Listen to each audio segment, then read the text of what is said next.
ठीक है, तो आइडियली हमें डेटा इंटरप्रिटेशन में पहले इन्हीं बुक्स के क्वेश्चन करने चाहिए थे ताकि हम थोड़े इजी क्वेश्चन से शुरू करते। लेकिन वो बुक अभी मेरे पास हिंदी में है नहीं। आप में से कोई अभी तुरंत 2 मिनट में केवीएस मदान के डीआई के क्वेश्चन भेज सकते हैं क्या? किसी के पास है बुक? ओके, तो वर्तिका जी आप भेज सकते हैं हमें 2 मिनट में?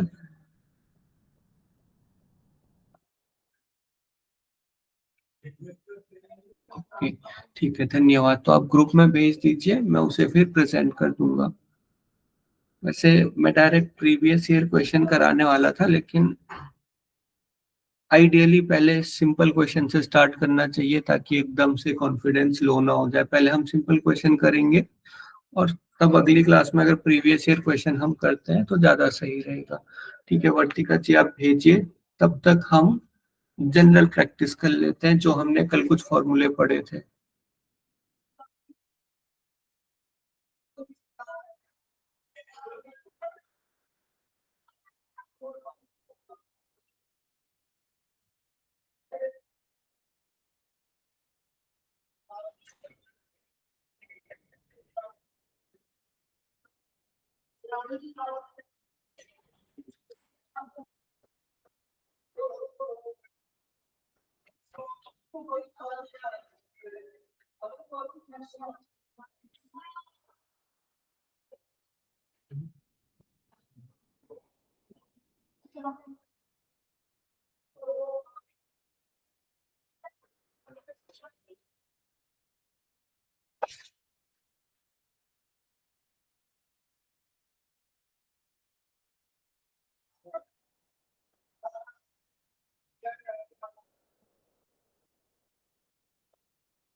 ओके, जस्ट अ मिनट, मैं क्वेश्चन ओपन कर लेता हूँ।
ठीक है वर्तिका जी, इतने क्वेश्चन इनफ है, थैंक यू।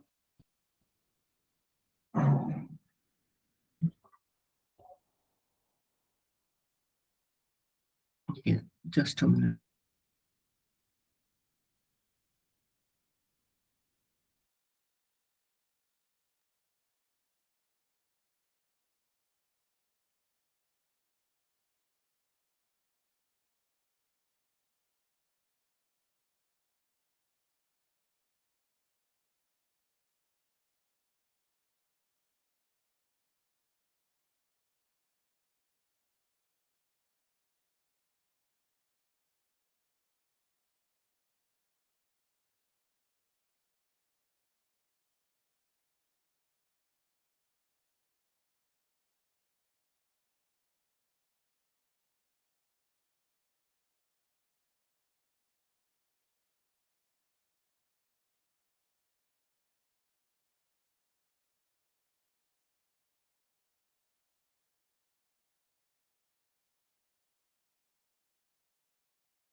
कि स्क्रीन विजिबल है आप लोगों को?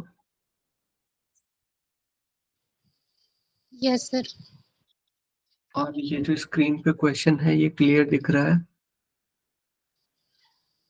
नो सर, थोड़ा सा जूम करो।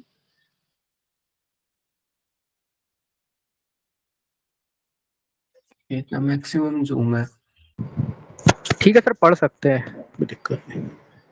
ओके ठीक है।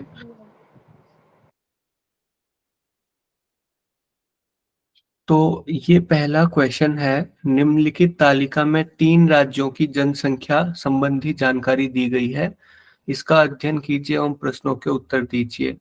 तो ये आपके पास 3 राज्य हैं, ये राज्य ए है, ये राज्य बी है और ये राज्य सी है। 3 राज्यों की जनसंख्या दी गई है और उनकी जनसंख्या आपको ईयर वाइज दी गई है। 2002 में ए की जनसंख्या इतनी थी, 2003 में ए की जनसंख्या ये थी, 2004 में ए की जनसंख्या 5.2 थी, 2006 में ए की जनसंख्या 5.8 थी, यानी कि 3 राज्य की ईयर के हिसाब से जनसंख्या दी हुई है। तो इसके बाद में हमें आंसर करने हैं। अब देखो डीआई के क्वेश्चन करते समय एक जो चीज सबसे ज्यादा ध्यान में रखनी है, जितना ज्यादा टाइम आप टेबल को पढ़ने में लगाओगे उतना अच्छे से आप क्वेश्चन कर सकते हो। कॉम्प्रिहेंशन और डीआई में पैराग्राफ पढ़ना वहां पे बहुत ज्यादा जरूरी है और यहाँ पे टेबल पढ़नी बहुत ज्यादा जरूरी है। सीधे ही क्वेश्चन पे हम जंप नहीं कर सकते, सीधे क्वेश्चन पे जंप करेंगे तो बार बार उसको समझना पड़ेगा और प्रोसेस हमें बार बार करनी पड़ेगी। तो एक बार टेबल को अच्छे से समझ जाओ।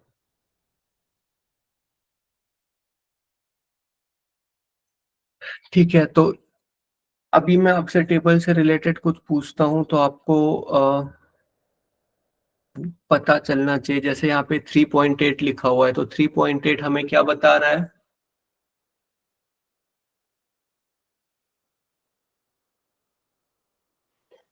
बी राज्य की 2005 की जनसंख्या। बी की जनसंख्या। बी राज्य की जनसंख्या 2005 में। वैसे ही उसके साइड में जो 5.8 लिखा हुआ है ये हमें बता रहा है 2004 में जो सी है राज्य, उसका जनसंख्या। 2004 में सी राज्य की जनसंख्या। ठीक है, तो अब यहाँ पे एक और चीज का आपको ध्यान रखना है, ये जो जनसंख्या है ये किस में दी हुई है, इसके पीछे की यूनिट क्या है? इसके पीछे की यूनिट है लाख। ठीक है, तो यानी कि ये 5.8 नहीं है, ये 5.8 लाख है।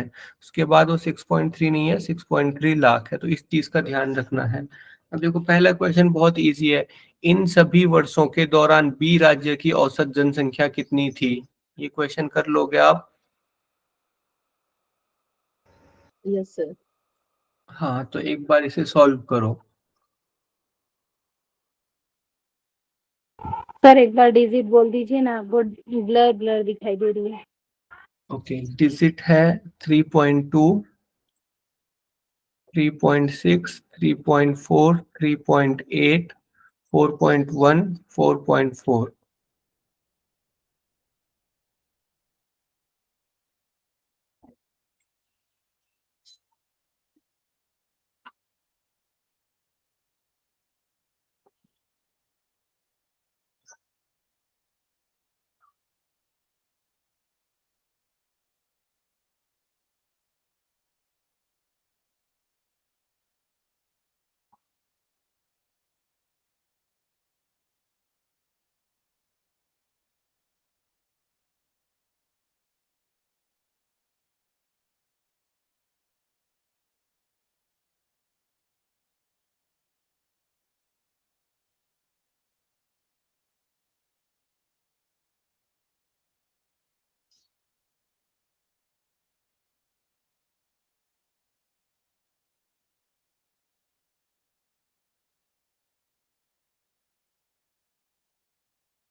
सर इसका सी ऑप्शन होगा। सी ऑप्शन होगा 3.75। बाकी लोगों का भी सेम आया? Yes, sir. Okay, very good. ठीक है, किसी को इसमें कोई प्रॉब्लम है, इस सवाल में किसी को कोई इश्यू है, सॉल्व करने की जरूरत है इस क्वेश्चन को? सर उसके बोला उसने बीच का अनुपात, तो वही होगा है ना सर, जो बीच की संख्या है। हाँ, बीच का अनुपात जो हमने फॉर्मूला देखा था ना, अच्छा 3.2, 3.6, 3.4, 3.8, 4.1, 4.4, तो समझने के लिए मैंने आपको बताया था जो बीच की संख्या उसे औसत कहते हैं। जी। ठीक है, और निकालेंगे इसे सम ऑफ ऑल द वैल्यूज, इन सबको जोड़ दो और टोटल इनके नंबर कितने हैं, वैसे हम इसे निकाल सकते हैं। ठीक है, जैसे यहाँ पे हम इन सबको ऐड कर देंगे, 3.2 प्लस 3.6 प्लस 3.4 प्लस 3.8 प्लस 4.1 4.4, और अपॉन कर देंगे, टोटल कितने हैं ये, 1 2 3 4 5 6, और उससे आपका औसत हो जाएगा। ठीक है, अगला क्वेश्चन, अगला क्वेश्चन कौन एक्सप्लेन करेगा, कौन सा फॉर्मूला लगेगा, बस यही बताना है।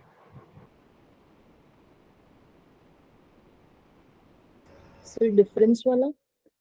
हाँ, डिफरेंस वाला फॉर्मूला। तो एक बार इसे सॉल्व कीजिए, फिर ये वाला क्वेश्चन हम डिस्कस करेंगे।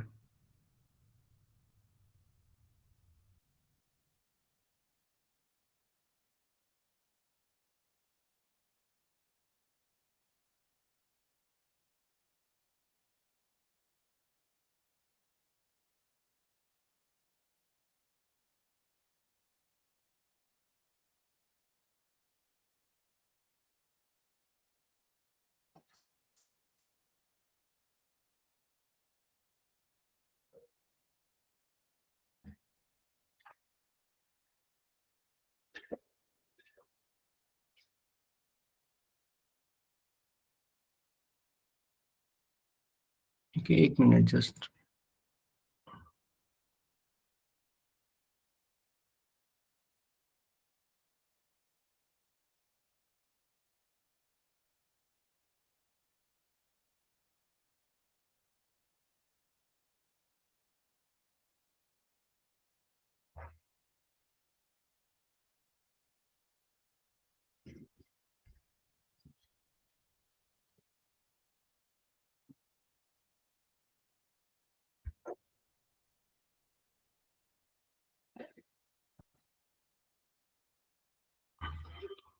ठीक है,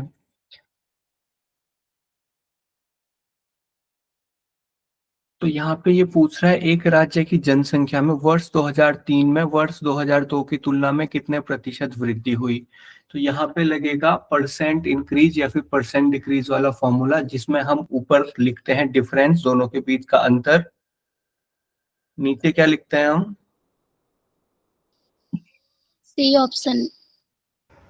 6.67। 6.67, वेरी गुड।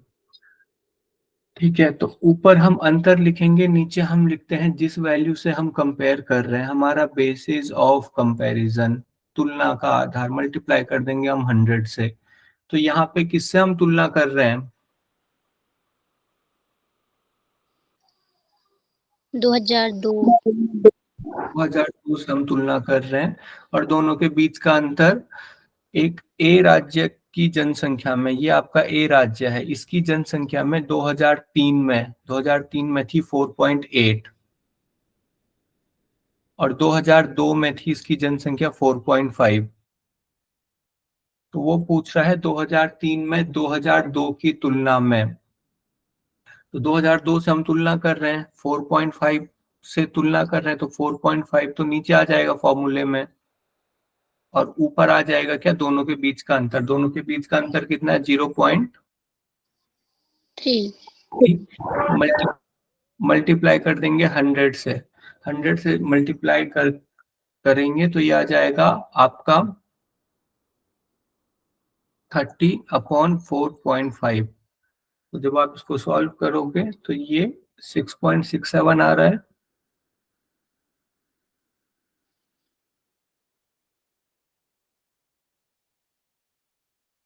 ओके, समझ आया सबको?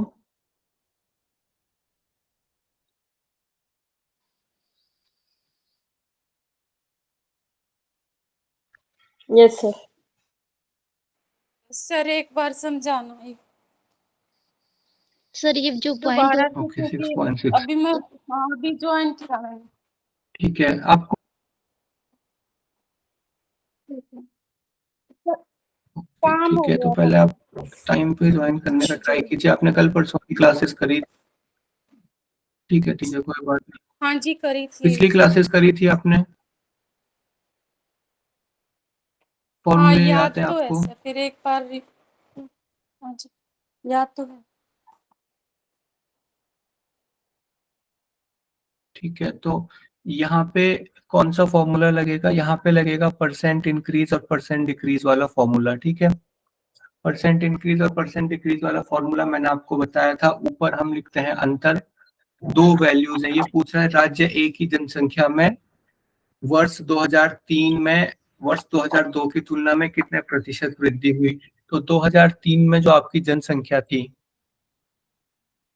2003 में जनसंख्या 4.8 और 2002 में जनसंख्या है आपकी 4.5। तो वो ये पूछ रहा है कि 2003 में 2002 के अपेक्षा कितने प्रतिशत वृद्धि हुई। तो प्रतिशत वृद्धि का फॉर्मूला क्या है? सबसे पहले दोनों वैल्यूज के बीच का अंतर निकाल लो।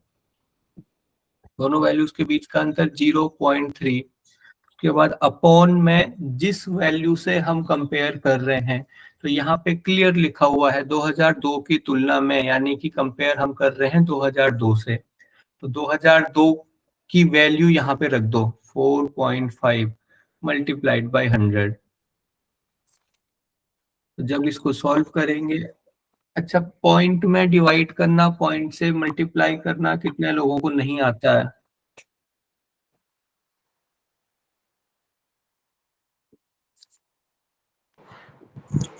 सर 10 की जगह 1 लग जाता ना सर, 1 और सोच। हाँ, 1 मिनट में ये बता देता हूँ, 1 मिनट लगेगा।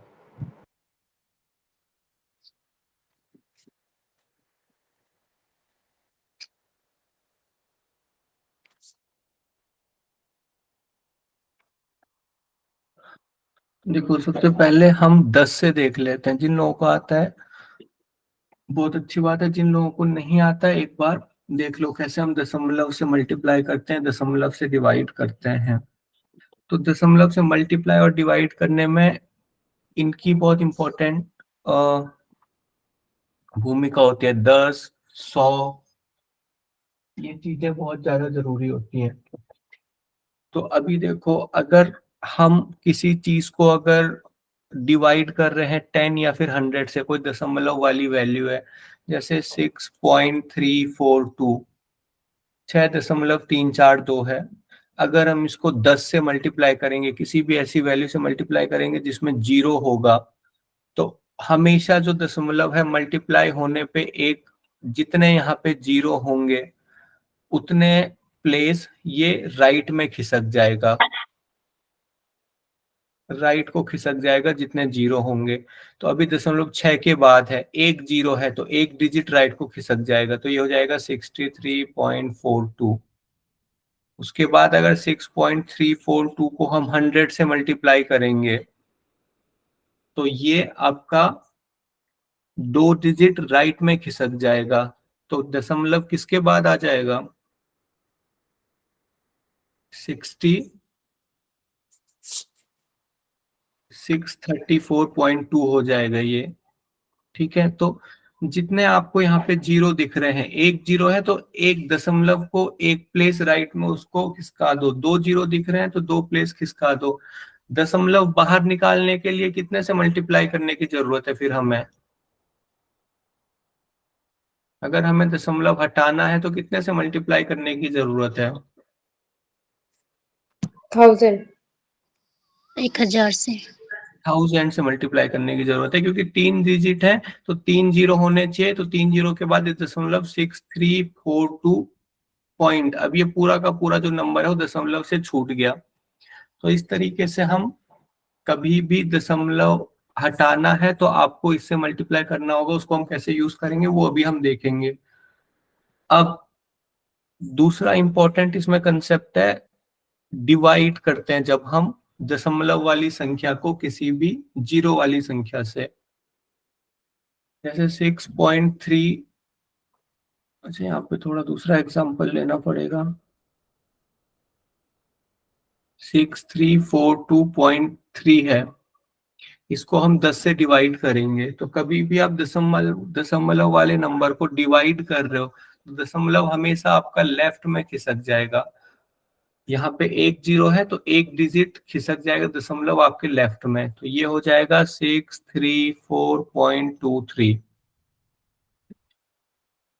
634.2.3 इसको अगर हम 100 से डिवाइड करते हैं तो दशमलव किसके बीच में आ जाएगा, इन दो डिजिट के बीच में आ जाएगा।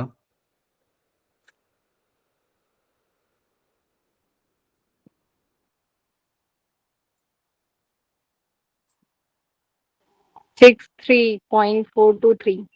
हाँ 63.423। जिन लोगों को नहीं आ रहा था वो लोग ट्राई कीजिए, क्योंकि बाकी लोगों को ये आता होगा, आप लोगों को सीखना है। तो कोई बहुत टफ नहीं है ये। अगर यहाँ पे 3 जीरो होते तो ये 3 प्लेस खिसक जाता, 1 2 3 यहाँ चले जाता, फिर इसकी वैल्यू हो जाती 6.3423। और ये बहुत इजी तरीका है सवाल को इजी बनाने का। सवाल को आप इस तरीके से बहुत ज्यादा इजी बना सकते हो। अगर आपका 3 4 है और इसको हम 1000 से डिवाइड करेंगे और दशमलव अभी इसमें नहीं है का मतलब दशमलव सबसे राइट में है, तो ये दशमलव 1000 से डिवाइड करने के बाद 3 डिजिट इसे खिसकना चाहिए। तो यहाँ पे 2 ही डिजिट है, तो ऐसी कंडीशन में हम एक्स्ट्रा डिजिट के लिए जीरो लगा देते हैं। जैसे हमने 3 4 लिखा और दशमलव को 3 डिजिट खिसकना था लेफ्ट में, 1 2 और तीसरी डिजिट कोई नहीं है तो हम यहाँ पे जीरो लगा देंगे और फिर दशमलव लगा देंगे। तो 0.034।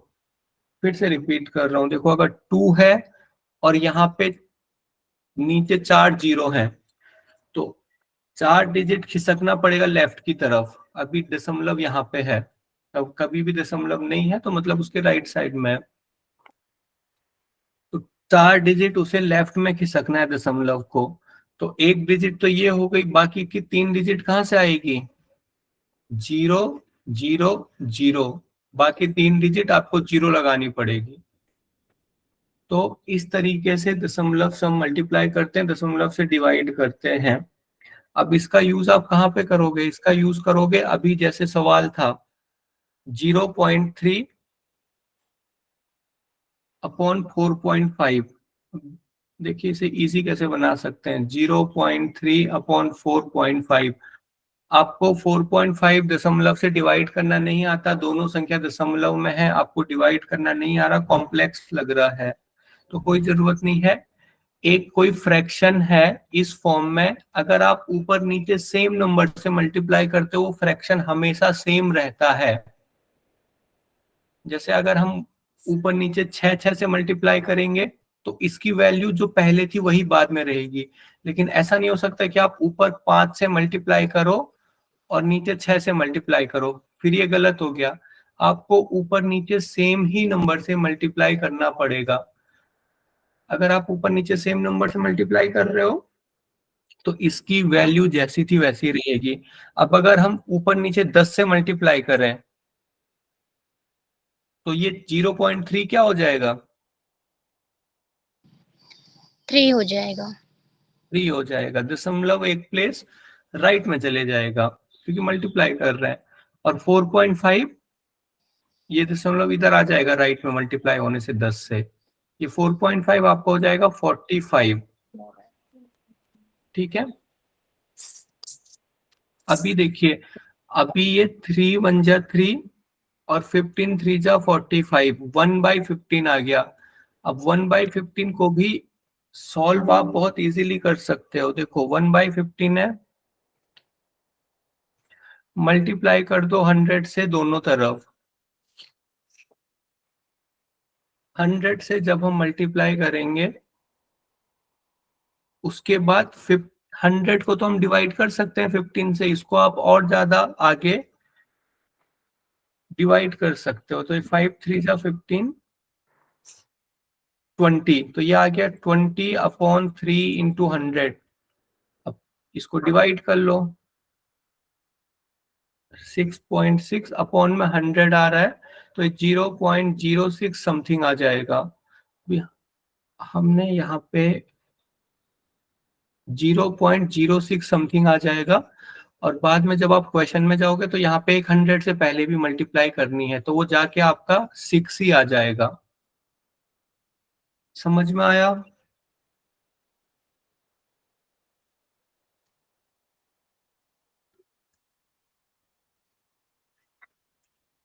समझ में आया आपके कैसे आपको सिंपलीफाई करना है? कभी भी दशमलव से डिवाइड करने की जरूरत नहीं है, बस ऊपर नीचे आप इस नंबर से मल्टीप्लाई कर दीजिए कि दोनों का दशमलव हट जाए, और फिर आप जोड़ घटाना जो भी करना है वो उस पे कर सकते हो। जी सर, क्लियर। ठीक है, ओके। तो जिन लोगों को समझ में नहीं आया, मैं फिर से रिपीट कर रहा हूँ, एक एक क्लास हम बिल्कुल इसी के ऊपर रखेंगे जिसमें हमें एडिशन, सब्ट्रैक्शन और कैसे जोड़ घटाना वगैरह करना है वो लोग पूछ सकते हैं, लेकिन पूछना आपको पड़ेगा। तो आप मेरे को मैसेज कर सकते हो, एक क्लास हम पर्टिकुलर इसके ऊपर भी रख सकते हैं। ठीक है, 3 रख राज्यों, दीजिए सर, रख दीजिए क्लास सर, अच्छा रहेगा। ठीक है, तो एक एक्स्ट्रा क्लास हम इसी के ऊपर रखेंगे। वही लोग क्योंकि बाकी लोगों के लिए बहुत बेसिक हो जाएगा, तो अभी क्लास का टाइम चला जाएगा, तो ये क्लास हम थोड़ा एक्स्ट्रा क्लास रख लेंगे, तो वही लोग ज्वाइन करेंगे जिन लोगों को बेसिक थोड़ा सा कैलकुलेशन वगैरह में इश्यू होता है, तो कैलकुलेशन वगैरह के ट्रिक्स उसमें हम देख लेंगे। ठीक है, तीसरा सवाल, 3 राज्यों की कुल जनसंख्या में वर्ष 2004 और 2005 में कितना अंतर है? तो 3 राज्यों की कुल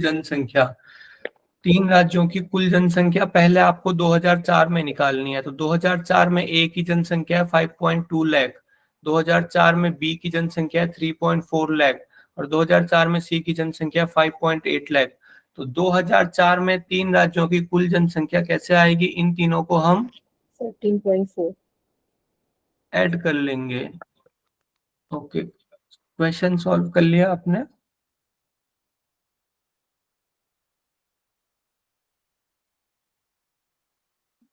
ठीक है, 2005 में कितना अंतर था? तो 2005 में भी तीनों राज्यों की जनसंख्या हमें मिल जाएगी। 50.5। हाँ, तो पहले 2004 का आप ऐड करो, कितना है 2004 का ऐड करने से तीनों राज्यों का? 14.4। 14.4। उसके बाद 2005 का कितना आया? 15.4। 15.5 सॉरी। 15.5। अब देखो, 15.5 2005 की तीनों राज्यों की कुल जनसंख्या थी, और वो है 14.4।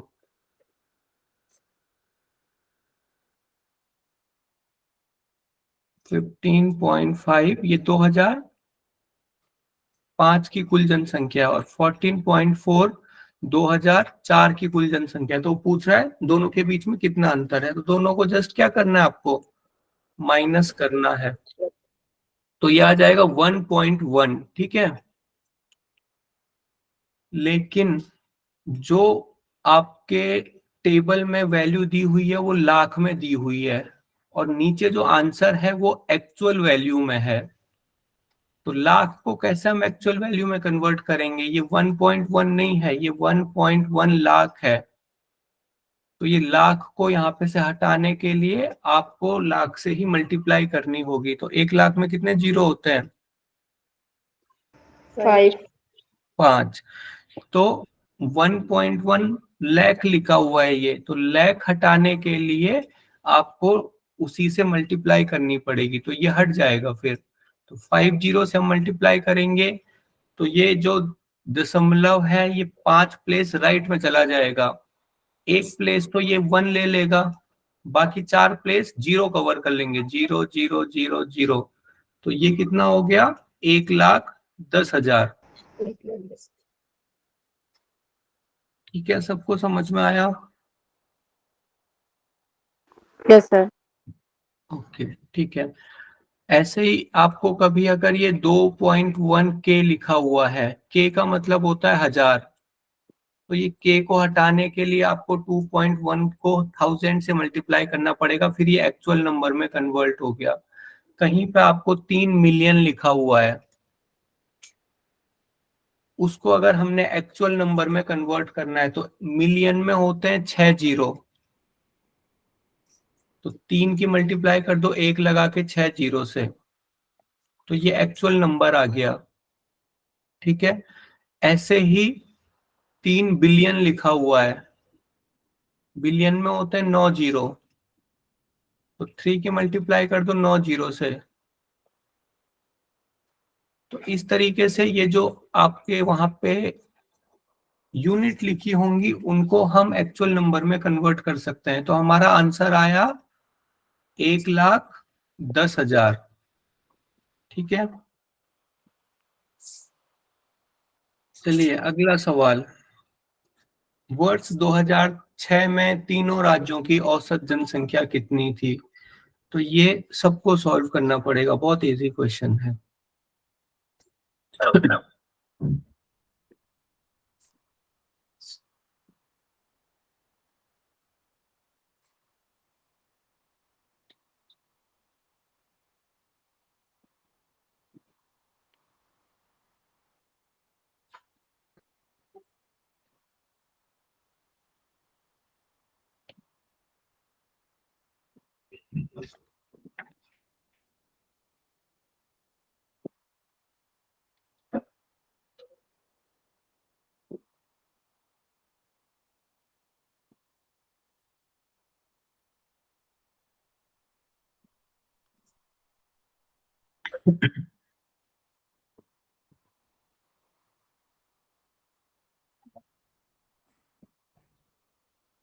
कैसे करेंगे?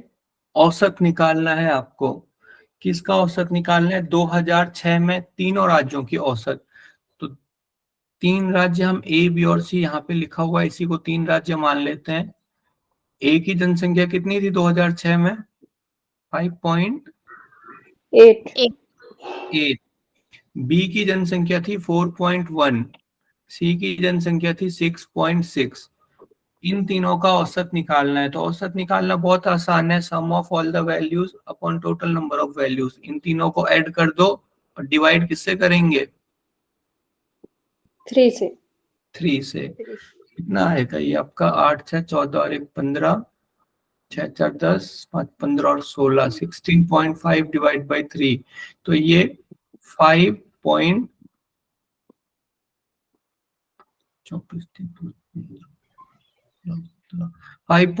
आपका आंसर आ जाएगा। कितने लोगों का 5.5 आया?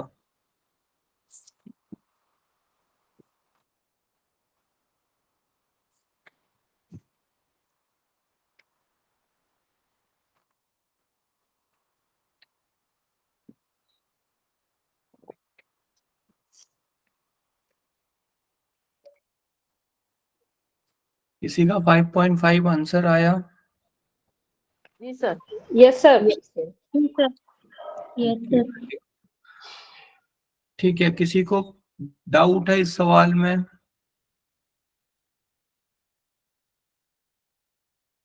चलिए, डाउट नहीं है, बहुत अच्छी बात है। तीनों राज्यों की कुल जनसंख्या का 2004 और 2005 में कितना अनुपात है? तो अनुपात पूछ रहा है। किसका अनुपात पूछ रहा है? कुल जनसंख्या। 2004 में जो तीनों राज्यों की कुल जनसंख्या थी और 2005 में जो तीनों राज्यों की कुल जनसंख्या थी, उसका अनुपात। तो ये पूछ रहा है आपको 2004 रेशियो 2005। तो पहले 2004 की कुल जनसंख्या निकालो, उसके अपॉन में 2005 की कुल जनसंख्या निकालो, उसको अपॉन में रखो और उससे आपका आंसर आ जाएगा। 2004, पहले 2 मिनट आप इसे ट्राई करो, उसके बाद हम इसे सॉल्व करेंगे। ऊपर निकाले थे सर इसी का ही, वो वाले क्वेश्चन। 2004 का 14.4 2004 का है 14.4। ठीक है, और 15.5 2005 का है 15.5। तो पूछ रहा है 2004 रेशियो 2005, तो जस्ट इसे 14.4 अपॉन 15.5 कर दो, तो 14.4 अपॉन 15.5, लेकिन जो हमारी वैल्यूज है वो पॉइंट में नहीं है, ठीक है। तो 10 से ऊपर नीचे मल्टीप्लाई कर देंगे तो 14.4 कितना हो जाएगा, 144, 144। और 15.5 को भी ऊपर नीचे आप ऊपर नीचे दोनों तरफ करना है, तभी ये चेंज नहीं होगा, तो ये हो जाएगा 155। तो आपका आंसर हो जाएगा 144 रेशियो 155, ठीक है। तो आज थोड़ा सा हम शायद तेज कर रहे हैं, कुछ लोग ऐसे हैं क्या जिनको समझ नहीं आ रहा है या फिर कम समझ आ रहा है? एक क्वेश्चन था सर, इसमें आपने कल रेशियो में बताया था, इसके अनुपात, इसकी तुलना में ये एक बार वो थोड़ा सा और क्लियर कर देंगे क्या? जैसे हमने कल चिल्ड्रन मेल फीमेल वाला एक क्वेश्चन किया था, तो उसमें थर्ड वाला जो था कि महिलाओं का अनुपात बच्चों की तुलना में, तो नीचे कौन सा आएगा ऊपर कौन सा आएगा, वो वाला एक बार थोड़ा सा क्लियर कर देंगे सर। हाँ हाँ, देखिए आपसे दो तरीके से अनुपात निकालने को पूछ सकता है, ठीक है। एक तरीका है सीधा सीधा तरीका, जैसे सीधे पूछ दिया तीनों राज्यों की कुल जनसंख्या का 2004 और 2005 में कितना अनुपात है, यानी कि आपको 2004 रेशियो 2005 निकालना है। यहाँ पे क्वेश्चन घुमा के नहीं पूछा कि इसकी तुलना में उसका अनुपात कितना है, सीधे सीधे सवाल पूछ लिया हमसे कि 2004 और 2005 में कितना अनुपात है, तब तो हम सीधे सीधे निकालेंगे। लेकिन दूसरा एक घुमा के तरीका होता है, क्वेश्चन को कॉम्प्लेक्स बनाने का तरीका होता है। वहां पे पूछते हैं, वहां पे आपसे पूछेंगे 2004 की तुलना में 2005 का अनुपात, तो पूछ आपसे अभी भी वही रहा है, या तो आपसे 2004 रेशियो 2005 पूछ रहा है, या तो 2005 रेशियो 2004 पूछ रहा है। पूछ रेशियो ही रहा है, लेकिन दोनों में से कौन सा है, 2004 ऊपर आएगा 2005 ऊपर आएगा, थोड़ा सा इन सवालों में ये कंफ्यूजन हो जाता है। लेकिन जैसे मैंने आपको स्टार्टिंग में बताया था कि हमेशा ही जिससे तुलना करते हैं वो हमेशा ही नीचे आएगा, डिनोमिनेटर में आएगा। तो यहाँ पे हम किससे तुलना कर रहे हैं, 4 से 2004 से तुलना कर रहे हैं, तो 2004 आपका नीचे आ जाएगा। तो ये जो सवाल है, इस सवाल का मतलब है कि आपसे पूछ रहा है 2005 रेशियो 2004 बताओ। समझ आया? Yes sir, thank you. ठीक है,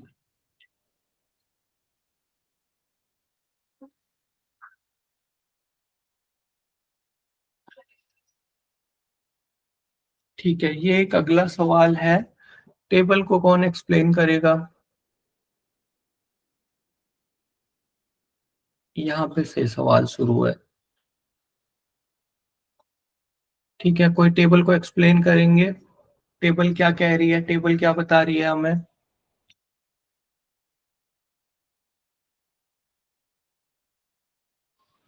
अलग अलग नगर है, उसके ग्रेजुएशन और पोस्ट ग्रेजुएशन का आंकड़ा दिया हुआ है।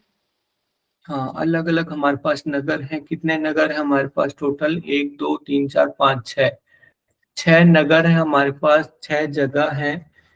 ए में आपके ग्रेजुएट लोग हैं 10,200 और पोस्ट ग्रेजुएट लोग हैं 8,000। एक दूसरा नगर है बी, वहां पे ग्रेजुएट लोग हैं 25,250 और पोस्ट ग्रेजुएट लोग हैं 18,000। ठीक है, तो ये 24,000 क्या बता रहा है हमें? ग्रेजुएट ई ई ई नगर के। ठीक है, तो पूरा पूरा पढ़ना है। ई नगर में ग्रेजुएट की संख्या बता रहा है। अब 11वां सवाल, सी नगर में रहने वाले, ये सी नगर में रहने वाले ग्रेजुएट एवं पोस्ट ग्रेजुएट नागरिकों की संख्या का अंतर बता सकते हैं आप लोग?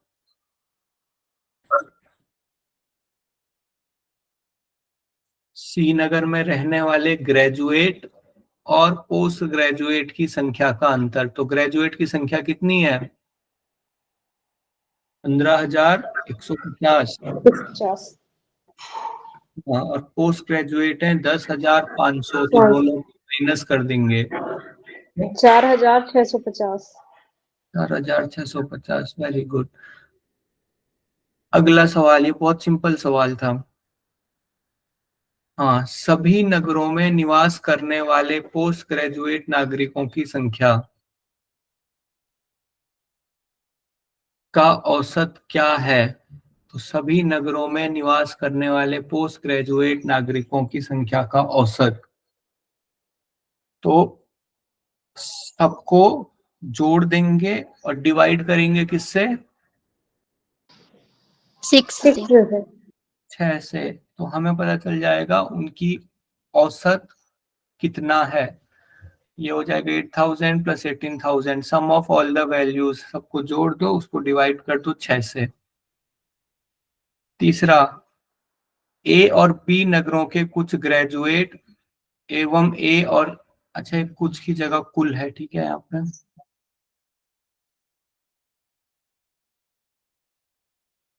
ए और बी नगरों के कुल ग्रेजुएट एवं ए और ई नगर के कुल पोस्ट ग्रेजुएट नागरिकों की संख्या का अनुपात क्या होगा? ये भी इजी है।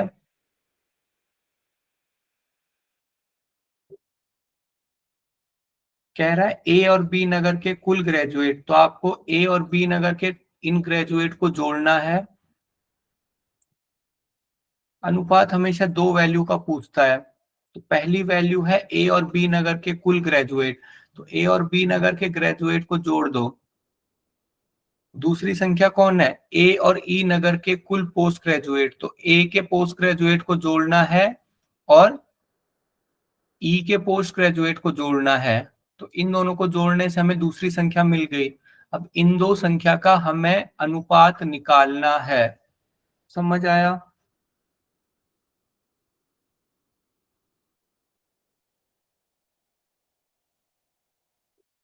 समझ आया कैसे करेंगे?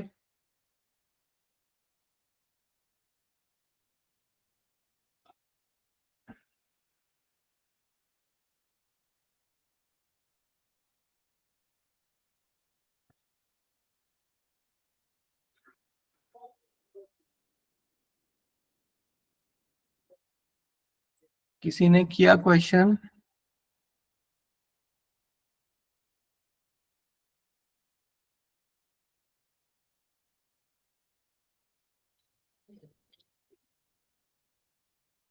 B answer.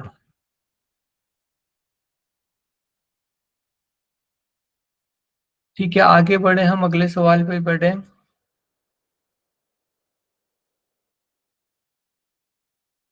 नेक्स्ट,